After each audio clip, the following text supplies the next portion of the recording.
Hello, all. Welcome to another Blockonomics interview. Today, I have the pleasure of interviewing my boss, the CEO at Blockonomics. We're going to be talking about a number of interesting topics, including about Blockonomics and about Shiva as well. So I'm really excited to do this. And yeah, thank you for joining me, Shiva. Thanks, Fred. I wouldn't say I was really your boss. I'm more like a Co-workers. remote co-worker. It's a pleasure to talk with you as always, and I'd love to talk about my journey and the journey of Blockonomics and how we have got to this stage. Great. Yeah, I'm really excited to do it. I've been involved in a lot of the journey, but there's a lot of the journey that I don't actually know about. So, I'm really excited to learn more and to share it with our viewers and listeners. Yeah, I'd love to just dive right into it. Looking into your background, maybe start with just like, how did Blockonomics get off the ground? How did you, get started on this journey of Blockonomics? Yeah, so I think I'll just start a little bit on my personal background on how, if you are looking for like a rags to riches kind of story, if you have, this guy was really struggling and suddenly, so I don't have that kind of fairy tale story. So people who are kind of looking for that, please go somewhere else. So I would say my personal background has been pretty normal. I had a very normal education and everything, and I studied a lot, I would say. So I was very introvert and geeky, and I like studying. I would really say I like studying. I like studying maths, and I think it's maybe an inspiration to all the geeks out there that if you like studying and if you don't like, I also didn't like to talk a lot. Now maybe I've tried to develop it to kind of interact with the team, but I like to, in the school also, I had like maybe 2 friends or something. That's it, 2 or 3 friends. And I used to keep on like studying, and then maybe a little bit I used to kind of mingle around with my close friends. But that's basically my childhood, I would say. And then in the college, I did okay. I mean, I was not very top ranker or somebody. I was kind of okay, and I liked basically computer. The good thing I would give credit to my dad was I got a computer very early, when nobody was in India, was in Indian homes, nobody was even thinking about it. So in that sense, my dad was a visionary, that he thought that this is going to be the next thing. So we just got a computer at home, and I used to program on it. So I think that kind of helped me to get that inclination towards coding and computers at an early age. So it really started at childhood. Yes, I would say that. Yeah, maybe the roots were there somewhere. So if you look back at it. So, and then, so I think that's, and then after college, I kind of got into a financial firm called D-Shop. I'm not sure if you heard about it. It's a big hedge fund in US. Oh, okay. It's almost next to Morgan Stanley. So they make a lot of money. They make billions of dollars, and they recruit from the top colleges of India. So I would give credit to D-Shop, because a lot of what I'm doing right now is negatively affected by their culture. I don't want to be them. So I'll tell you why is that, because they kind of recruit the best people in the country, I would say, almost from the top colleges they recruit. But the people, the work that they give, I don't understand what work they give. They're just some random coding here and there. You have to change some HTML here and there. And people in India, they don't know what is really happening in US. All the trading algorithms, the real stuff that they're doing is in the US. And people in India, they have no idea what is it. I mean, if you talk to people, they don't tell you the big picture, and they don't even know the big picture. Yeah. So, and then I worked there for around 1 year, and I was really frustrated, because I had all these ideas of pushing the product out, and people in India were not able to make decisions. Mm-hmm. I mean, they were not in that. I don't know why they're not able to make decisions. I really don't know that culture, but I was really frustrated. only thing is they paid a lot of money. So if you're in it for money, you can just, I mean, some people like that thing and they would stay on, but I was really frustrated about 1.5 years and so on. And I said, I was looking for an opening to go out, basically. Yeah, and then I kind of because of that I also developed this taste of this banking culture and everything. I mean, I was like, really, they're just moving money here and there and making money out of it. I don't really understood it. I mean, what is happening so great about it? What are they really contributing is really what I don't understand. It developed a little bit of distaste for the culture and everything. And then one of my friend was opening a medical imaging startup, and he said, "You come in and let's build something." And I said, let me go out. It's a good time for go out. And I went out, and so there I kind of built their product from scratch, I would say. He was a founder of the company. His name is Chandra, and the name of the company is still there. If you look Google, it's called Radiant Sage Ventures. And they make, if you go to a hospital or something, they do all this imaging X-rays, right? They go do CT scans and everything. And the software behind that it is what these guys are developing. I mean, for the imaging trials and everything, they have a good software. So we kind of developed it from scratch. And the company was very small, 3-4 people, and I kind of recruited people. I really liked it. The money was kind of less, but I would say I really enjoyed working there, because there I was at least getting the feeling that I'm doing something there. I'm building a product. I'm doing something with the skills I have learned, and I really enjoyed it, and the culture and the people and everybody.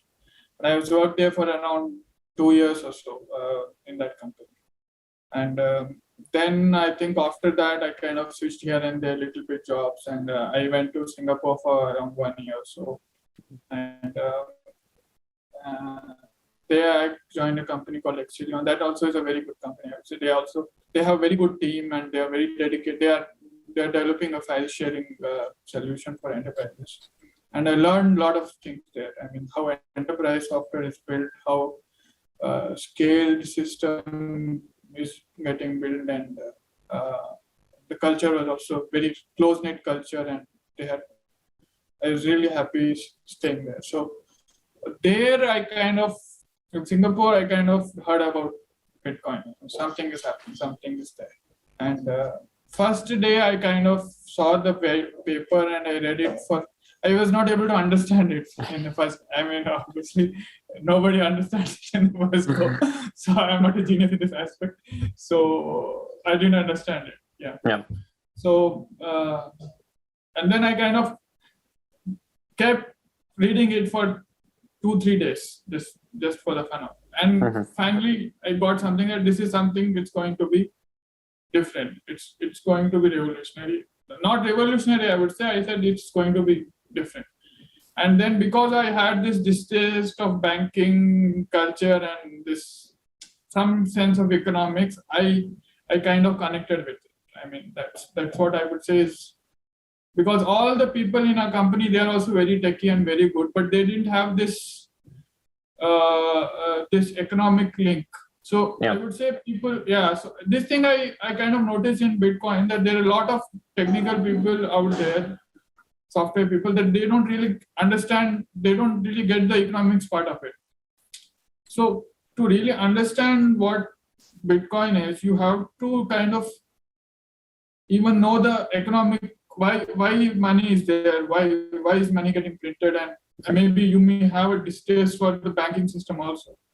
And that if that stuff is there, it kind of connects. Otherwise, that connection is missing, and you say, okay, let me put some $1,000 and do not care too much about it.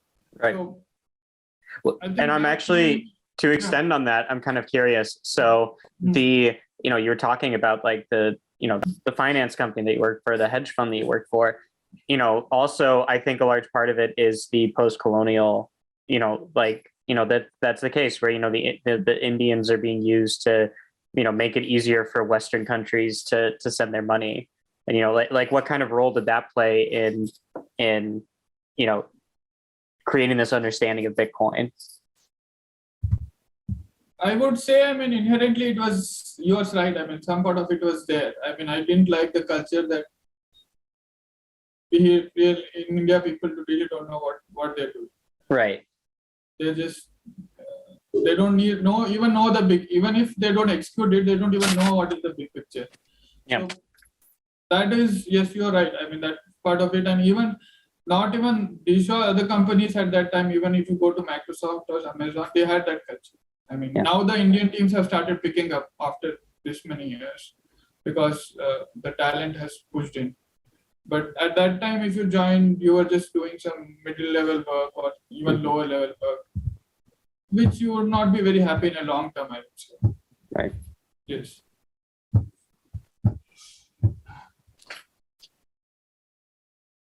So you have now, you're understanding Bitcoin in Singapore. That's where I think we left off.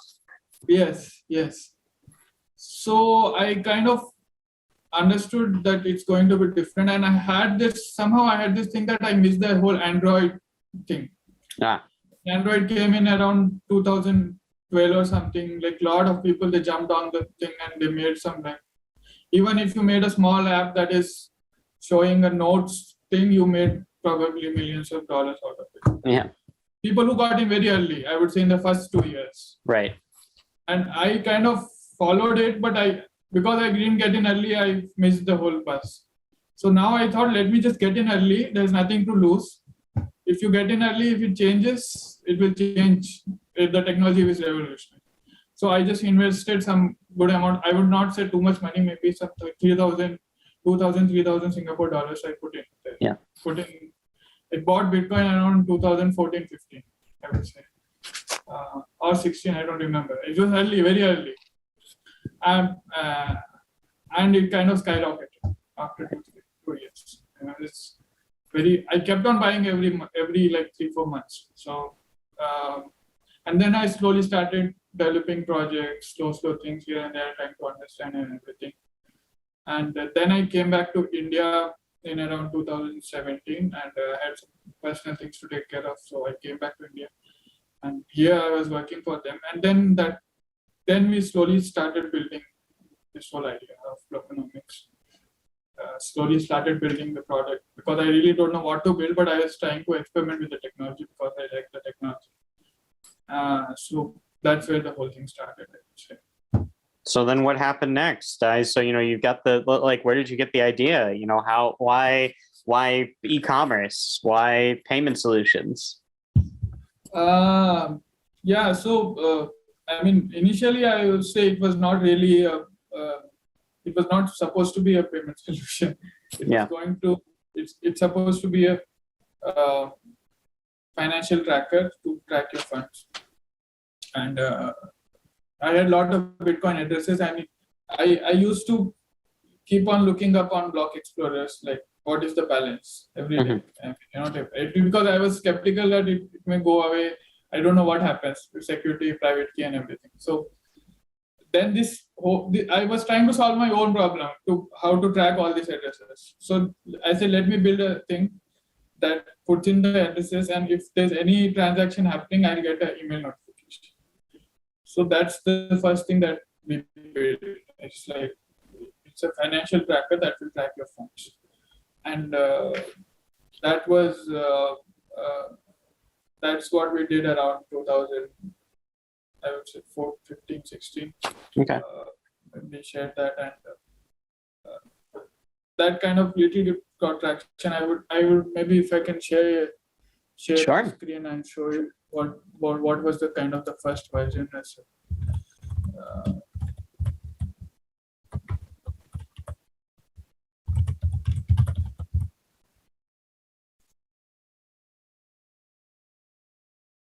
Yes. So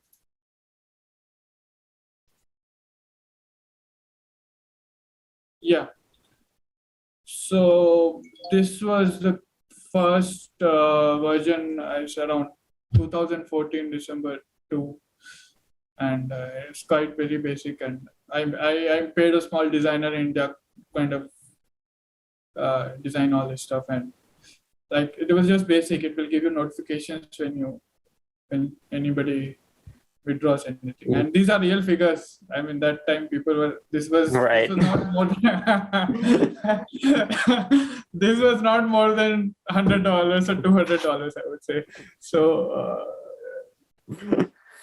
Nowadays, you don't see that. Nowadays, if you see that, it's like, you have to call somebody what is happening. Yes. So, yeah, I mean, people were very nice. I would say the idea is good, and they were. I mean, that time people were not so much concerned about price. This is 2014. thing I Yeah. want. Yeah, they were not too much concerned about the price, and they were giving a lot of ideas on how to. Another cool feature would be toggle between Bitcoin. Yeah, this is. We didn't even show the fiat price. See, this is. I mean, the first version. Yeah. So after they said that you want to show, I said, let me show the fiat price also. So that's how we got started. I mean, that was the real. That was the version 0 of the product, and then I think we iterated slowly into the merchant solution, because that was where the money was actually. So that transition took around 2 years or so. How did you?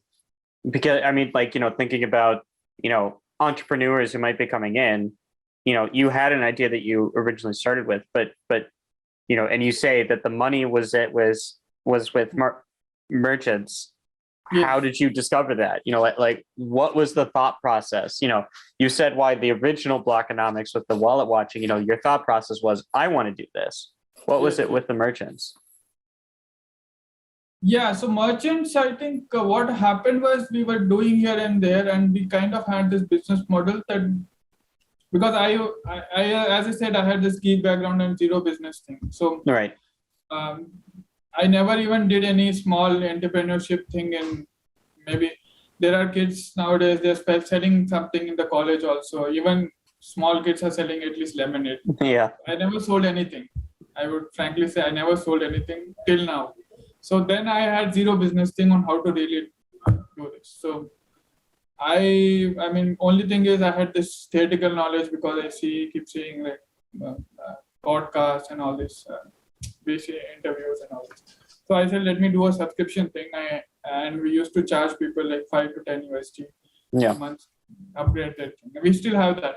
And that was there. I mean, we were getting around 200 USD per month, or not maybe 300 USD per month. Mm-hmm. And it was not going great. It was not a business. It was like a hobby, right? You get 300 USD. It's paying your server bills, and it's going okay. So then I said, I was aware that I'm lacking at that aspect, because that's also, I would say, if I reflect, that was also important to know that what you don't know. I know that I don't know business. So I kind of tried on Angel, I posted that I need somebody to help me in business development. I need somebody. And I kind of talked to a few people, and there was this guy in Canada who already had a payment. He worked on payment processes previously. And then he looked at the product and said, why don't you do this 1%? He said, you are anyway,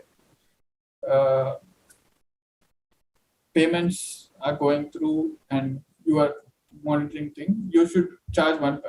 Then kind of the whole thing clicked. I would give credit to him, but he's not there with us anymore. But he's the guy who really said, this is what you should do. And then from that, when we changed the business model, it kind of took off, I would say. Yeah. So I think it was a I think kind of a good thing, accidental thing that we found him, and we kind of at least zeroed in a correct business model, I would say. So that's a good thing that happened in retrospective. Well, and I think that's interesting, because this is twice now that you've mentioned like the community. You posted the original on Bitcoin Talk, the reaching out on angel lists to this Canadian fellow. What would you say? What is the role? Would you say that kind of community is important for developing, like a product or a company? Yes. Community is all very important. A team is very important. And it's also important to know your strengths. I mean, know your strengths and what you don't know. Should not take it personally that, oh, I am not able to do this. Why, what am I lacking? So if you're not good at coding, I know that I'm not good at HTML coding. So I had some, I know that I'm not good at business. So I said, let me take a business advice from somebody and let me talk. There's no harm in talking to people, right? So once you talk to people around the world, you realize that there's so many good people out there. I mean, they want to just share the information. And he didn't even take a lot of money from us. He said, I told him clearly that we are earning 200 USD per month. I can give you the complete money. He said, okay, I'll help you. I was really amazed. I mean, this guy is having 10 years experience in industry. He's 10 years with payment process and he's working for 200 USD. And I was like, why are you doing this? I was thinking that I would say that to him. But so I'm really still happy to see that people are out there. Like, if you seek out help, you will get help, I would say. Mm-hmm. What are some routes? Like, let's say, I mean, because, the Bitcoin world has changed a lot since 2014, 2015, 2016. If you were starting a company today, where would you go? Like, what kind of community areas would you go? Would you go back to Bitcoin Talk? Would you go to AngelList again? Or is there someplace else that you've seen grow since then? Now it's very difficult, Fred, because now it's completely become about price. And whole discussions, everybody just wants to make money out of it. I mean, it's not, I don't hate people for doing that. That's what the economics is dictating. So, but now is not a good time, I would say. It's to start new, I would say, because this is what I tell people.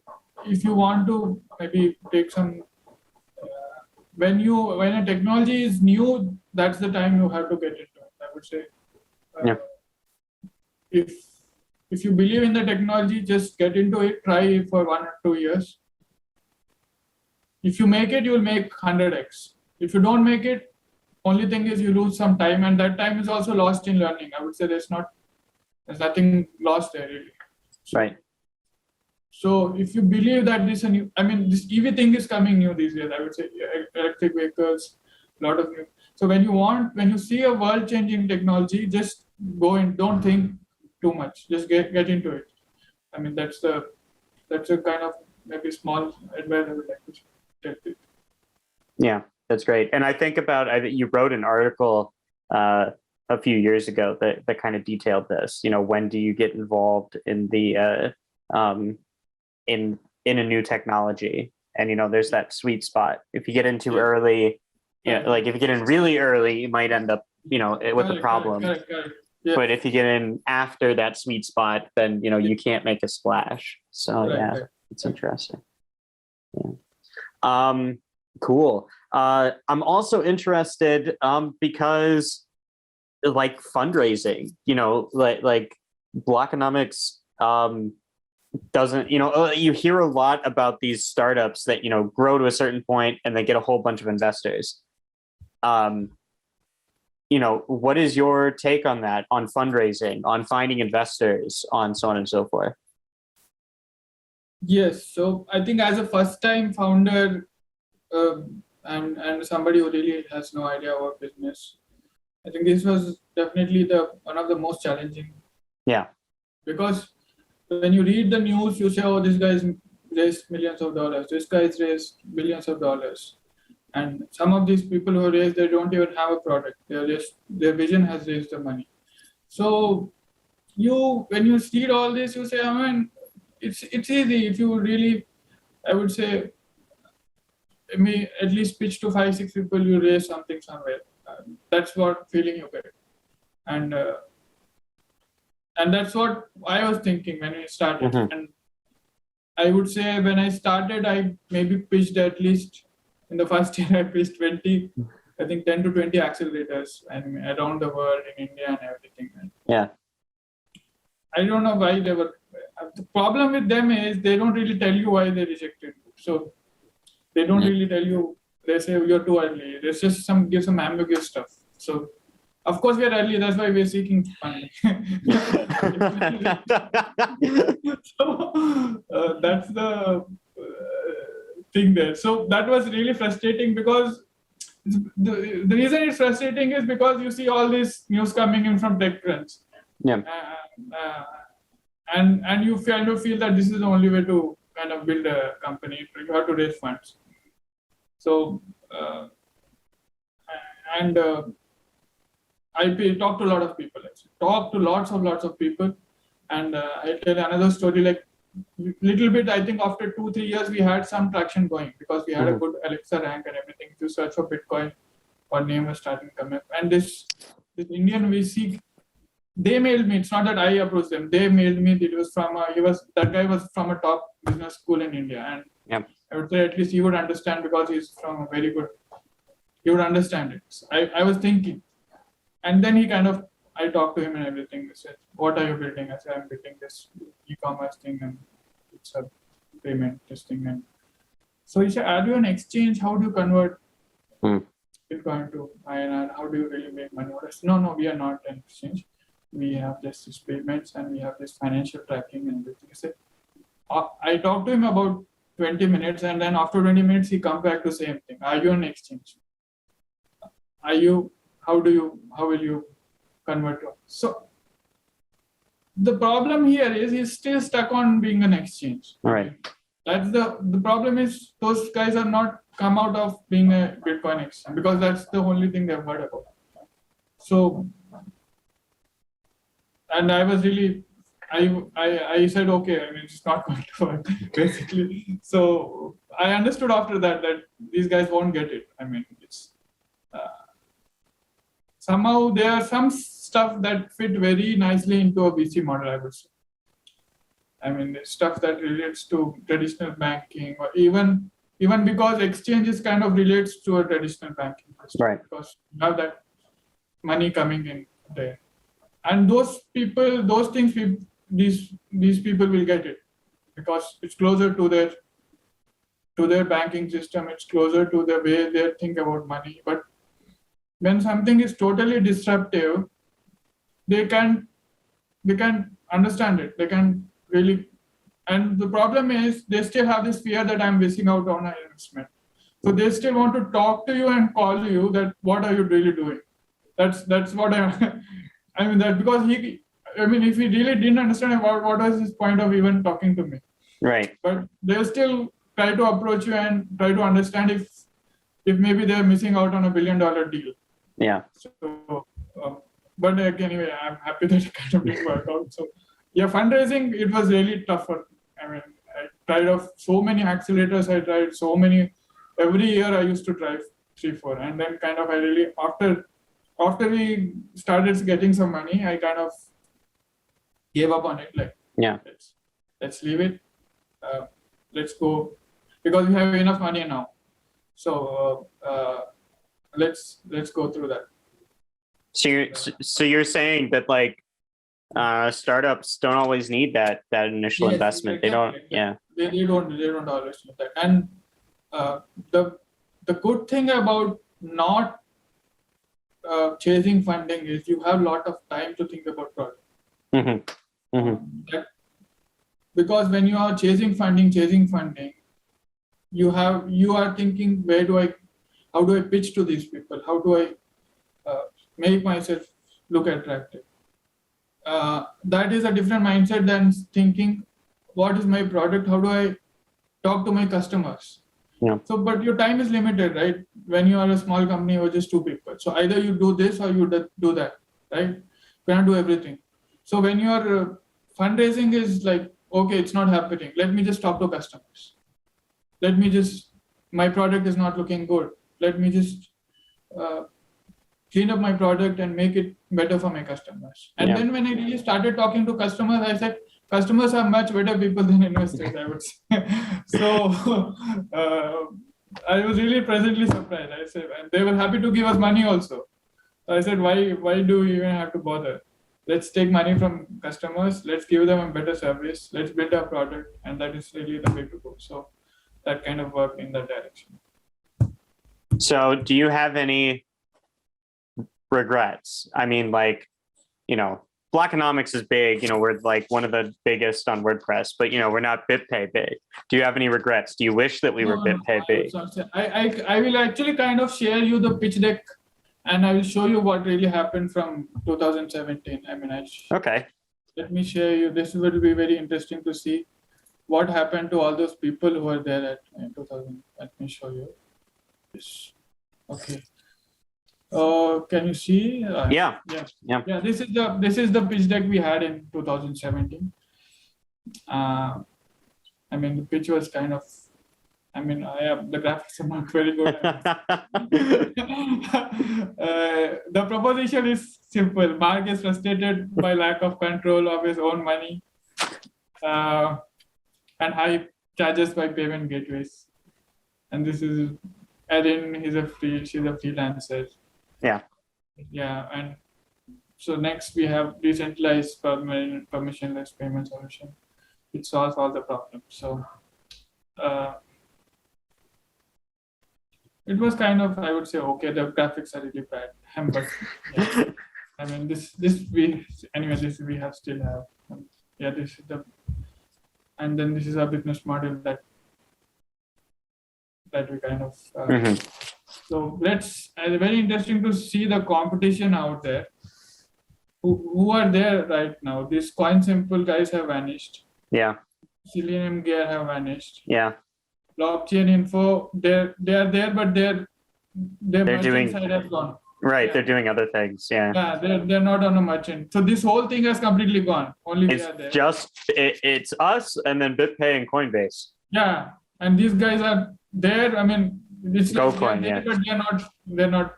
Nobody uses them. And sure. These are also there, but they're also out of this merchant thing. They're only a block. Doing other things, yeah.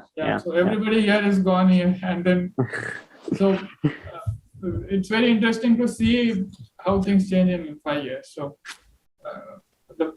So and then we have this traction and everything, and revenue chart, and so we're growing okay. I would say not too high, but we are kind of we were raising $50,000.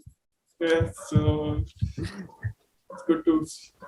It was nice having pitch deck. This is what it's a seed level pitch deck. It's not a Series A or something. Yeah. No, I invest.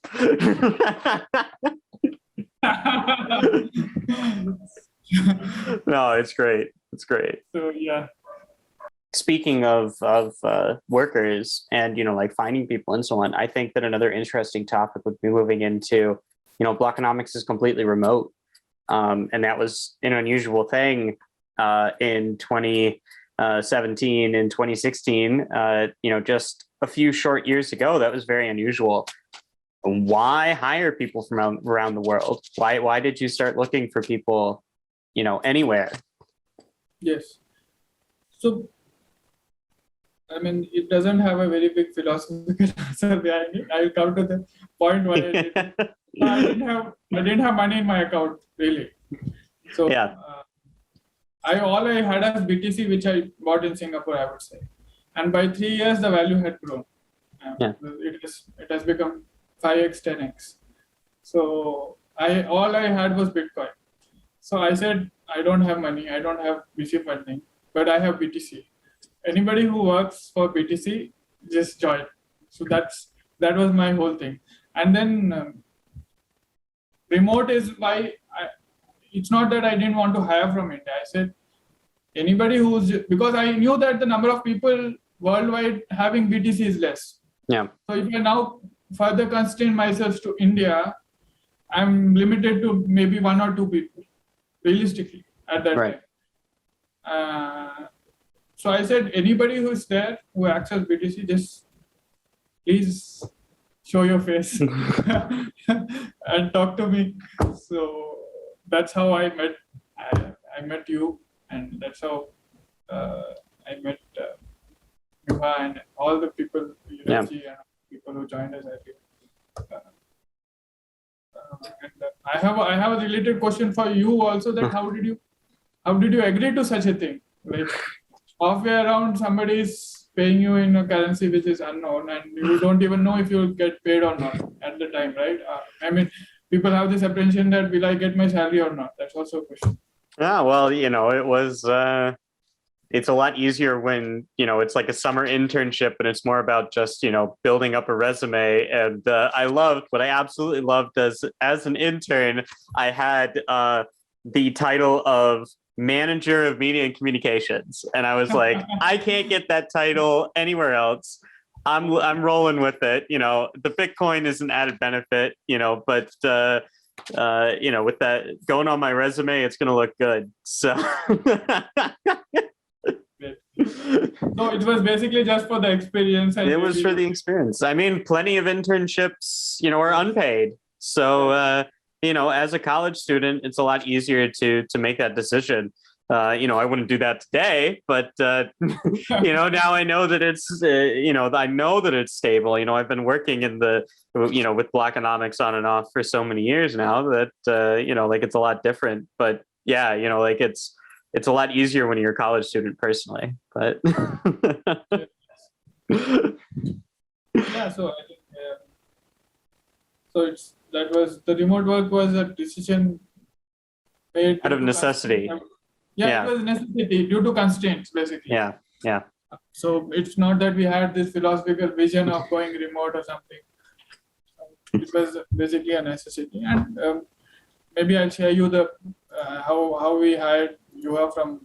Yeah, sure. I'll share you that link also. So I think maybe you should tell Fred, what were you doing when you hired us? Where were you? I mean, people maybe they won't know where you were studying. I was studying in Switzerland, I was, it was going into the summer, and my freshman year, I had applied for jobs in upstate New York where I was living, where my parents were living, and I got nothing. So then my sophomore year, I'm like, okay, I got to get something. And so I was on AngelList. A friend of mine actually told me about an AngelList, a college friend of mine. Said, yeah, I looked on this AngelList and, it's got jobs. I'm like, okay. And I just found, I applied for a couple on AngelList and had a few interviews, but this Blockonomics, you brought me on board, and it was fun. It was good. It was a good experience.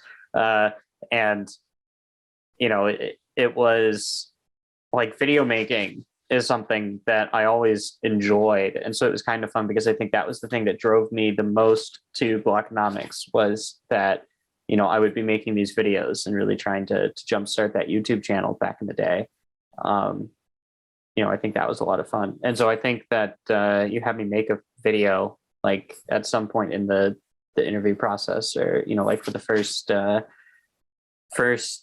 task. And yeah, it was a lot of fun. Although I put in the intro that like I showed my face at the beginning and I was like, hi, today I'm going to show you how to, get paid in Bitcoin. And this is what we're going to do today. That it was learning about, like what those kinds of videos are. And yeah. So did having a maybe economic background help you to maybe connect a little bit with the whole concept? Well, and that's, I mean, I studied international relations and, at that time I was in the middle of studying it. And I've always, had an interest in like economy and political economy. And I think that did, I had a friend who wanted to get into Bitcoin in like 2014, but his mother told him no. Like while we were in high school, his mother said, no, I'm not letting you invest in this. And, he was very upset, and then 100 USD that should have right. Yeah. Now, well, and another friend of ours did invest and, when it was like $50 and he's doing quite well now. So like I had known about Bitcoin, but I do think that's something that I think a lot of people have viewed Bitcoin Well, it's something, I think of everything in a political point of view. Like I studied international relations. Politics is a very important thing for me, and and with the political economy and things like that. And I think that too many people view something like Bitcoin, as you were saying earlier about the price, whether that's a positive or negative. There's the people on the one hand who are saying, oh yeah, Bitcoin's going to go to the moon. It's great. We need, like that's all we care about. It's about getting more money out of Bitcoin. And then there's the people who don't like Bitcoin, and they're like, oh, it's only people who are, investing in this thing that that's worth nothing, and like they're pretending it's gonna go places, and like they also feel like joy when it crashes and stuff like that. And I think too many people don't understand the role that Bitcoin can actually play. And I think that was what drew me to it. And that one article that I wrote early on about the dark side of Bitcoin, because there was that big hack, and everybody was talking about like hacking, and like all the hackers getting paid in Bitcoin and so on. But that there's so much more to Bitcoin in terms of what it can be used for, and then it's not just this asset, that there's a technology behind it that makes it interesting and that can make it useful. And I'll often talk about the post-colonial aspect of it, because I had just gotten out of a post-colonial class that semester. And, Bitcoin is really fascinating from a post-colonial perspective. It can really help out a lot of people in like sub-Saharan Africa, or in India, or Southeast Asia, or even Latin America, with, bypassing those banks. And people look at it too much for the price. Either if they hate Bitcoin or they like Bitcoin, they look at it too much for the price. And taking this job, and coming in without knowing much about Bitcoin and trying to form my own narrative about it, my own opinion about it. And with Blockonomics being focused on that merchants, but not like, the decentralization and so on, really helped form that opinion of, like Bitcoin's worth more than the price. It is a utility. We turning this into an interview about me or about you? Nice. So I wanted to really know why you joined us. So that's nice to really hear. So let me share on how we kind of recruited Yuva. So sure, yeah. I love seeing this one.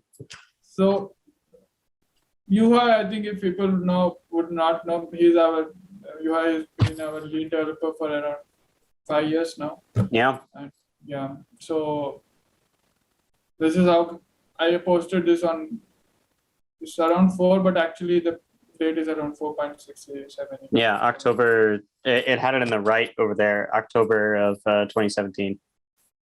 Yes. So I heard that you have to do all this, and then please do this assignment. I kind of really, I had this thing that I used to give people assignments because I said as I told you, this personal skills are not very good. So I don't really talk too much to people. I like to give them assignments. And then, of course, there's a blowback here. So people are saying, why this assignment is ridiculous. Why would spend an hour doing the time? And yeah. It comes with no employee benefits. Well, you are right, actually. Other than making a lot of money in the future. So I am glad this guy didn't do this. So it kind of takes the people. I'm glad that Juha is in Finland, and he kind of made me that I've done this. And the thing is, on mail, when somebody mailed me that I've done this, I never asked them where you're from. Right. And I think I didn't ask you also. I asked you after you kind of joined. Right. Just know the time zone so that we could talk. Right. So, and then when he had all this and the assignment and everything, I said, let's start working. And will you take Bitcoin? That's the first question I would say. Yes, I'll take Bitcoin. Let's start working. And then after 2-3 weeks, I asked him where you're from, because I want to sing the time zone. Yeah. Yeah. And so that's how the remote working journey started. And I'm curious, because I know that we used to have, I don't know if it's still there, but I know that we used to, there was the co-working space in Hyderabad, the Springboard or whatever it was. Do you ever want a Blockonomics office? Yes, I mean, yeah. So I think I mentioned to you, I see this web series called The Office. Yeah. In all the seasons, and I really like that guy. That guy has a very excellent sense of humor, and I really like it. But so if I would say inside, of course, you would want to have a house like that, but it's not my personality to be like that. So, yeah, I mean, having an office sometimes feels good. I would say I would say it's. I wouldn't completely agree that remote is the best way, but we were constant. I would say at least for 3 4 years, nobody in India was really. I mean, there was a guy Chetan. He said, "Okay, I will take Bitcoin." So I hired him as a marketing guy, and then Darren was there in South Africa. He also joined around 2018 or 18. So because of the constraint, we were completely remote, and when we had all the processes aligned towards remote, we were very smooth in remote working, right? Because we were working remotely for 4 years, so we didn't really have a need to go to physical. So that's the difference with us and maybe some other companies. We started remote from day zero, right? And then we have to learn working in a physical space. So that's a reverse transition. Companies here, they are started at a physical space and they have to learn remote.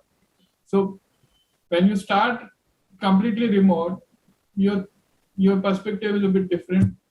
That physical space is good. It helps to build. That's what we try to do in Vienna also, and we saw the benefits. Right. Meeting people is definitely nice, but when you are really born as an electric vehicle, why would you go back to fossil fuels? Yeah. So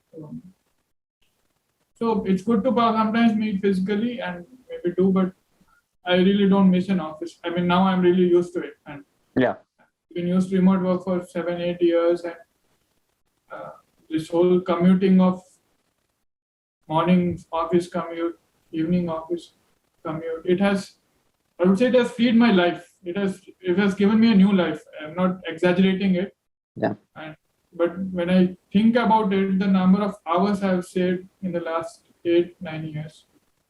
And I've seen so many people around me before COVID. They were, morning I have to go to office, to pack it, tiffin and kids ready. And there's so much commotion going on that you have to really leave to the office, take your car and be in that traffic. And then evening you come back, and when you come back, it's not that you're productive again. You need a time, one hour to settle down. Right. And then you are irritated with your family that, this traffic was too much. And it has freed your life, really. I would say it's not an understatement when I say it has freed my life. It has given me a new life. Yeah. And now the COVID thing, everything, people have got used to it and everything. And I would say people, if you really think about it, think about your time. Don't think about think that how much time is useful for you. Mm-hmm. And if you think in that perspective, you would say remote working is really, it's a beautiful thing, I would say. An office, you can meet your colleagues, you can meet them like once, I would say 3-4 times a year. Whenever you're comfortable, you go and meet you.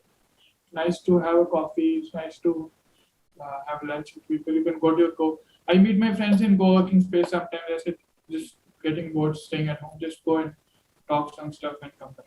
And I go in non-commute hours. So I go around afternoon 2 and come back in the evening 5. Right.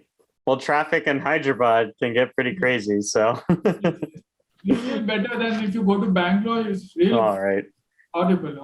If you go to Bangalore or Bombay is really worse. I mean, but Yeah. I mean, if you avoiding commute, you free a lot of time in your life. I would say. Yeah, no, I agree with you. I love it. I love working remotely. You know, I I don't drive, so You don't drive? no, I don't Okay. drive at all. Yeah, only public transportation. Oh, nice. You're a good public citizen, I would say. You don't have many out there. Yes. But it makes it easy that I don't have to, like when I was living in Montreal and I was working downtown, that was a city with good public transportation. I hop on a subway, I'm at work in like 15 minutes, 20 minutes. That's fine. But, living that's very unusual in the United States. And so being able to avoid that is very nice. I love working from home.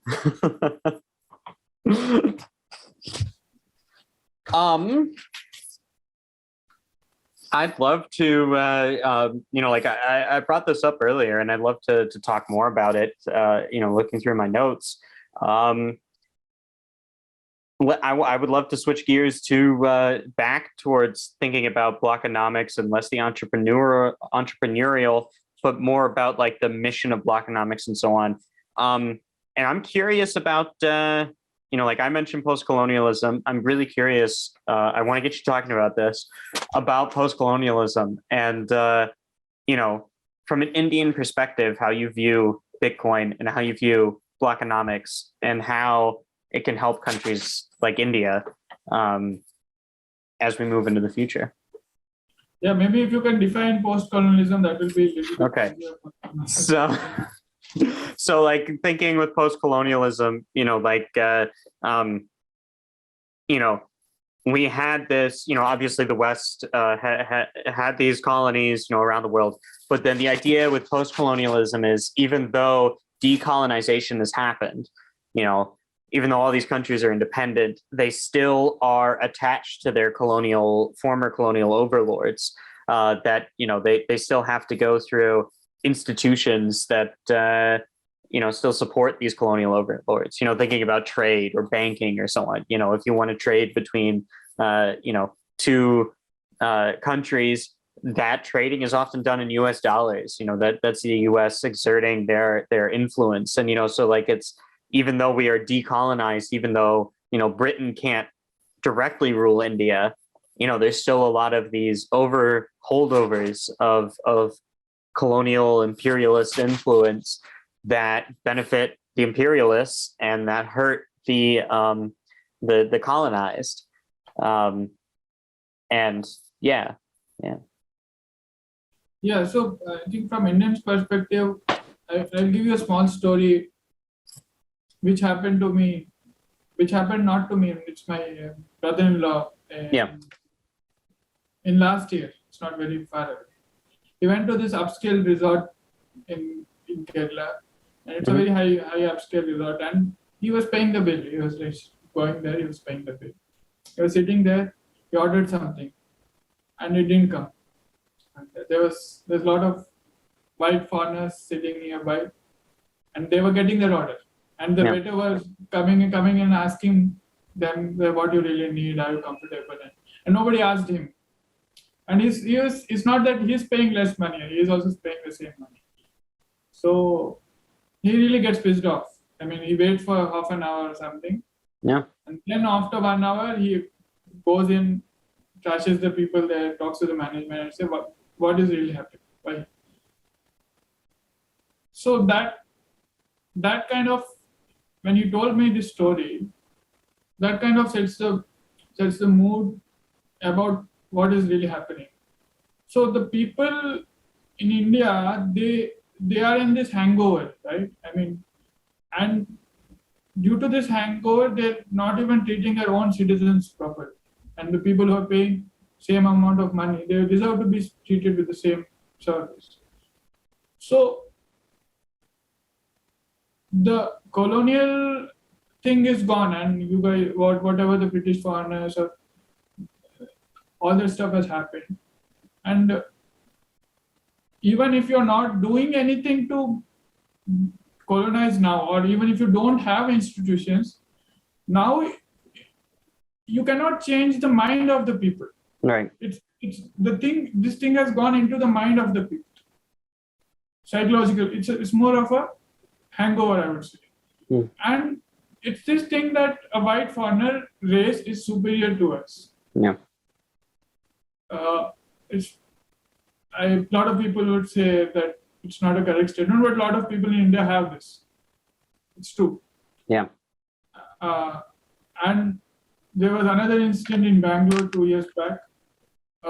An African lady or African couple, they went to a pub and they were not allowed into the pub. And then kind of police took them and they tried to put him inside for a drugs case. So that's the reverse aspect. Right. And they think that people who are, so black foreigners are kind of inferior to us. Yeah. So white foreigners are a superior race and black foreigners are an inferior race. And it's gone into the mind of people. So even if you remove these banking institutions, even if you give everybody freedom, we have freedom. We are doing pretty good, and we have freedom in all aspects. I would say most of the aspects. You cannot change the mentality of people because they have this colonial thing that white foreigners are a superior race. So this is this post-colonial thing happening in India right now. If you not see it openly everywhere, if you go and see it, go into a very good 5-star hotel and something, they have their processes in place and everything. They will not allow this kind of thing to happen, but some places you may find it. Yeah. So now, how do we really come out of it? Right? That's the whole thing. Right. You cannot, to change people's perspective, you cannot start shouting at them and say, "Oh, well, no, that's not the way to." Yeah, because they have been brought up like that, right? So, right. So how do you really? I mean, even when I talked about working in Disha, and it is a fact that the work there was not good as coming people in US. It's kind of the same thing. It's not that it's easy to blame people in US saying that you are not sending us the good work. Mm-hmm. But people here they themselves they don't want the good work. Yeah. So they themselves, some part is their fault and some part is not completely the people outside. The fault lies in both places. People here, they don't want to take the initiative to take more work. They said, "Oh no, just tell me what to do. I will do it. I don't want to see the big." They don't even want to see the big picture. They close their eyes, say, "No, just tell me what to do. I don't want to see the big picture."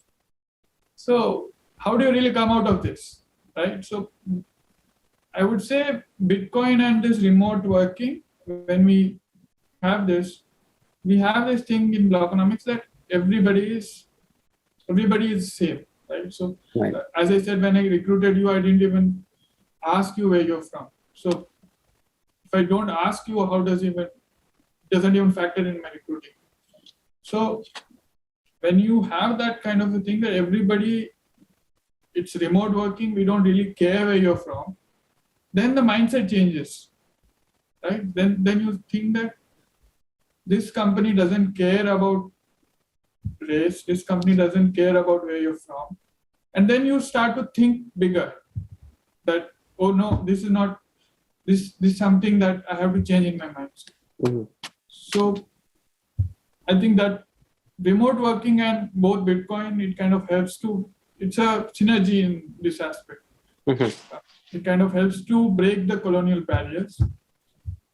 And if it will slowly change. You cannot simply change this culture because it takes generations to build people's mindset, right? So it will slowly change, I would say. I mean, I would say it's a small step in this aspect, but it will take a lot of time to really change the mindset of people. Mm-hmm. Yeah, very insightful. Yeah. Yeah, I think that I agree with you there. Like it does the change, the change does come slowly, but like we're all playing a role in trying to do that. So that's good. To kind of change gears again, where do you see Bitcoin or Blockonomics in the future? Like in the next few years, where would you want to see Blockonomics end up? Yeah, so I think fortunately we're doing okay now, good, quite fine now, and in a few years I think we want to be really be the ahead of the number one payment processor and number one business in the Bitcoin field, I would say. And we want to keep innovating, and we want to have a purpose. It's not just so our purpose should not be just to make money. We have a purpose to drive financial inclusion, to help people gain access to money, to help businesses connect. So we have to drive innovation with a purpose. So that's where the vision is, and I think we are going in the correct direction. We are trying to build a bigger team.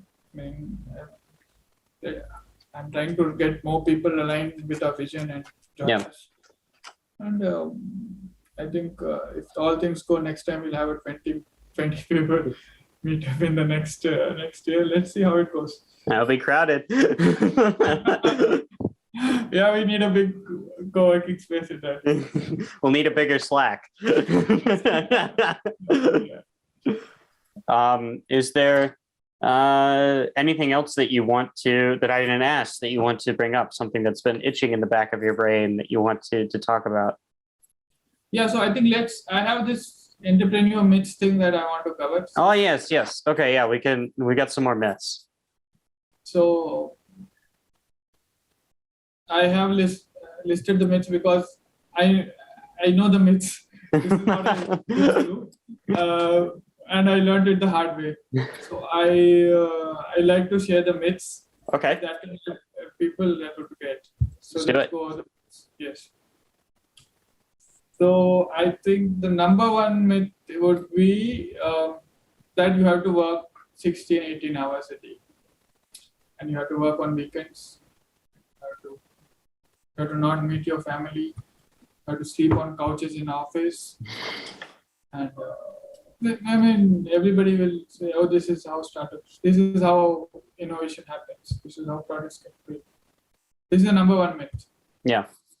And I would like to ask you how many times you work maybe 18 hours a day? Oh, I've never worked 18 hours a day, ever. Yes. And how many times did you work on weekend? Never. Never. Beyond maybe sending a tweet out, never. Yes. And as a founder, I would say even I never work. Maybe one or few weekends I would work in the starting, but I also never worked on it. Yeah. And founders will say, oh, no, the founder has to work. He has to work when he has to keep on working and not sleep. I would say it's not necessary. Why are you sacrificing your family? Why are you sacrificing your personal life? And even our team, Yuha is there, Reggie is there, everybody, if you ask them, they will say that we never work on weekends. And even the day also, they kind of maybe max 2-3 hours or 4 hours max. Yeah. So, and the reason these people joined us because we gave them time to be with their family. And Yuha was talking that day, he said we wanted to move to North Finland, away from to be with the family. That's why I joined Blockonomics. So we still made it without toiling, I would say, without breaking our heads. Right. And, you focus on, this is certainly how I approach it. You focus on what actually needs to get done. Yes. And, it's not about putting in X number of hours. It's about what needs to be done. How long does that take? Once that's done, if there's another project, great, move on to it. If not, that, there's no reason to do anything. you've gotten your project done. You've gotten, yeah. Yeah, so that's, I would say your health is very important. Everybody who's even trying to, if your health is gone for a toss, whatever you're trying to do will go to zero. Right. So first priority is to make sure your health, your family is high priority, and the business will get built. You don't have to, if you believe really that you have a talent, if you believe in your team, it will deliver slowly, but it will deliver. Yeah. And the good thing with us, at least, is we don't have this VC chasing down us that, oh, monthly, why did you not grow for 10%, or weekly, where are your figures? And those kind of companies, maybe because the VC is kind of will shout at you next day. They have to sit in the office and do some work all the time. Yeah. I think if you're not getting funding, it's the best thing that has happened to you, I would say. It's the best thing that has happened to you. It's the best thing that has happened to your family. Because you just work at your own pace. Yeah. And you don't worry. I mean, there's a lot of people saying competition will overtake us. Okay. Oh, if you don't work 20 hours a day, the competition is working 22 hours a day. They will kind of get ahead of us. I just showed people. Yeah, that chart. Who's left? I showed the competition chart. What happened to the competition? Yeah. So the competition was trying to run too fast, and we kind of beat them because we were slow, and we slow and steady wins the race. Yes. So I think that's just take care of your family, take care of your health, and keep building. I mean, nobody's running away anyway. If you have an innovative product, even if there are 10 competitors, people will still buy you. Right. So, other than, it's a very, like, if you have a Facebook or something, they have this network effort and everything. Most of the businesses are not like that. I mean, they will get a business, and even software businesses, they can be 20 people selling the same thing, and they will get a market. You don't have to worry about market much. So if you have a product, if you have a good, let's keep building, you'll get there. So I think that's the number one myth. Second myth is, second myth is about media and marketing. Okay. It's about the tech crunch. So this is what I used to do when I was just started. Yeah. To go read TechCrunch every day. Every day morning. Oh, these guys did this launch. They have raised this millions of dollars. Their product is like this. So it kind of sets you that you only make it big if you are in the news. Right. And you only make it big if media outlets write about you, and you have this big launch events like Steve Jobs, like fancy events where you launch a product and saying this is the future. I mean, it's kind of a stereotypical Silicon Valley thing that people fantasize about it. It's not wrong to fantasize about it because it looks attractive, right? I mean, right. You have Jobs who's shown the vision and he has delivered. He's an excellent person. He has really changed the industry and everything. And people aim for that. It's not wrong to aim for it, but the myth is that this is the only way to go. Yeah. If you do events, if you do big launch, if you do media, then only you will succeed. So this is the second myth, which I think media-wise, we were really low profile. Mm-hmm. We kind of just did I would say you can better talk about it. Maybe once a year or twice a year, we did some PR articles, right?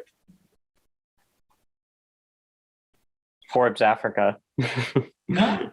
Forbes Africa. Yes.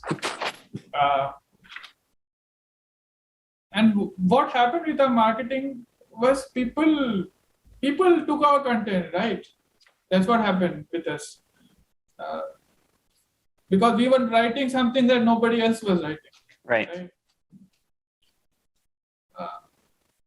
So I think you don't have to be flashy, and if you write stuff that if it really helps people and it brings a new perspective, people will notice you. So you don't have to be like too much focused about. You have to be focused on customers. That is very important. And marketing, you have to do marketing because you have to put your word out there. But no need to be very flashy and no need to be really saying, oh, we have this launch party, we have this thing. Right. We have to publish in TechCrunch only. I don't think that is really required. So if you have the money, just go do it. If you don't have the money, still you can still succeed. Yeah. Yes. Yeah.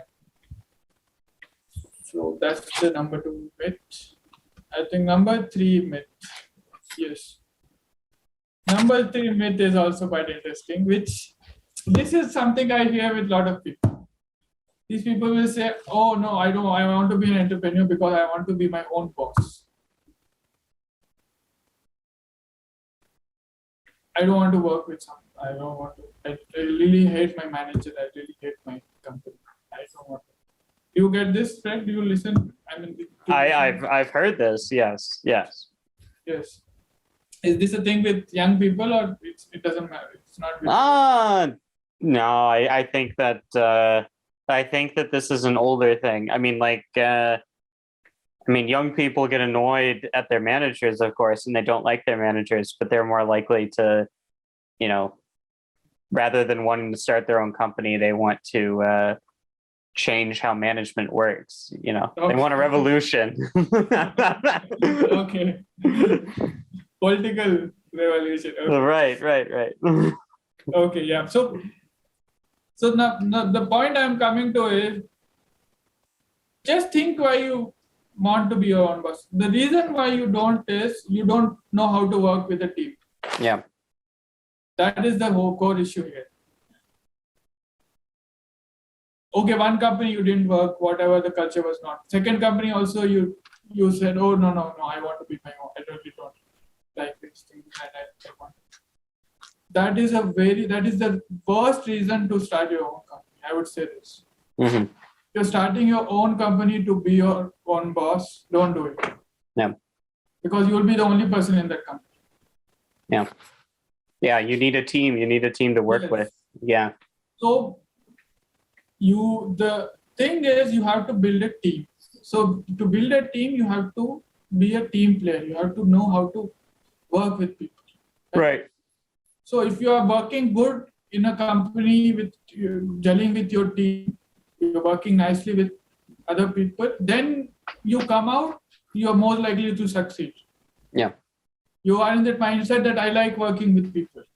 So even my previous companies, one company I didn't have very good experience, but other companies I really like them. I very much in respect with them. And even if the founder now tells me, Shiva, why don't you come and work for me for a few months, I will happily go and work with you. Yeah. I have that much good equation with him. Yeah. So important thing is that you have to, the company is not about you. The company is a team, and you have to really translate your vision to the team, and you have to work with the team. And so first thing you should do is to be a team player. Yeah. You're not just your own boss, but you're also the team's boss. I mean, in a way, but you have to run the team. You have to manage the team. You have to understand the team, Right. You're not just bossing yourself around. Yeah, so I think boss is the wrong word, which I would say. The boss thing, you have to just remove the boss thing. You said you have to elevate the team. Basically. Right. Coworkers, as we said at the beginning. Exactly. So it's important. If you are, and again, if you are trying to start a company to be your own boss, please don't do it. Don't do it. Yeah. Just try to first try to work better in your own company. Right. You become a team player, and then you can think about something else. Yeah. Next is a very small one. I think this is not about entrepreneurship. This is more about, I think I touched previously about that. Yeah. The remote working is for hippies or nomads, just people who don't have, just roaming around on beaches here and there. Those are the real people who do remote working. This was kind of before COVID. Right. This was kind of what people thought about it, right? There are all these foreigners who are there on beaches in Indonesia, or just maybe just doing some stuff here and there and surfing in the day and night. They write some few stuff. It's not really serious work. That was the perspective I would say. So I think this has been completely changed now. Yeah. I mean, if people are still thinking about that, they have to listen to stories about who is working remotely. Right. People, why they are working remotely is because they want to be with their family and they have real commitments, real income. They have to take care of their kids. I have a kid right now, and when he joined us, he was having his first kid. Right. He has his second kid, and I would say no sense he's a hippie. I would say. I don't know, Lapland. Yes. So I would say that myth has been completely blown off. So Yeah. remote working It's for everybody. Yeah. It's a sustainable thing to build a business, to have a company, have people go on with their normal life, and it adds value to our lives. Right. So anybody, even if you are hippie and doing it, it's adding value to your life. So, I would say that is a myth. So I think that was 4 myths I wanted to cover about it. Cool. Well, I do think we are reaching the end of our time. Anything else that you want to add here? Yeah, I think I gave too much of thoughts about entrepreneurship and everything. No, I think it'll be. I think our viewers and listeners will be enjoyed. I mean, I think that there's a lot of good things, alternative viewpoints on entrepreneurship that people miss or that people don't have access to. That I think they'll enjoy these thoughts. I mean, I think these thoughts are important, and it provides an alternative viewpoint on running your own company, on starting your own startup. So I think people will really enjoy it. Yeah, so thank you. I think if I can help anybody to go one step ahead in their journey, I would be very much happy that I've helped you to take that as next step. And there are a lot of people who are there on the sidelines saying, this is there with a lot of my friends. They are in a big corporate job and they're thinking, no, let me not do a startup thing. Let me just get some money in the bank account. Maybe they have a wife or maybe they have a child. And they say, oh, no, let me make money for 5 years. Let me make money for 10 years. And then when I have money, I'll do something. But that takes a long. But no, it takes over. Happens. Yeah. It never happens. I'll tell you why it never happens, because your expenses scale at the same time. Right. So, because you are dependent on that expense, money coming in, you can never take that risk. Yeah. So if you're an entrepreneur, if you are thinking of doing something, just do it. I mean, don't wait. Just don't wait too much. Yeah, just do it, and you will find your way. I would say that if you keep persisting, and if the world is a very beautiful place, and if you're open, you will find a way. So keep doing. Even if you're not doing entrepreneurship, whatever work you're doing, keep doing it, and it will open up a lot of things in your life, and be open to receiving new ideas. Yeah. Very poignant, very important words. So yeah. It's great. Thank you then. Thank you, Fred. Thank you, Shiva. I'll see you at the Slack channel. Thank you to all of our listeners, all of our viewers for checking out. We hope you really enjoyed this fireside chat with Shiva, CEO of Blockonomics, and we hope to see you next time. Thank you all.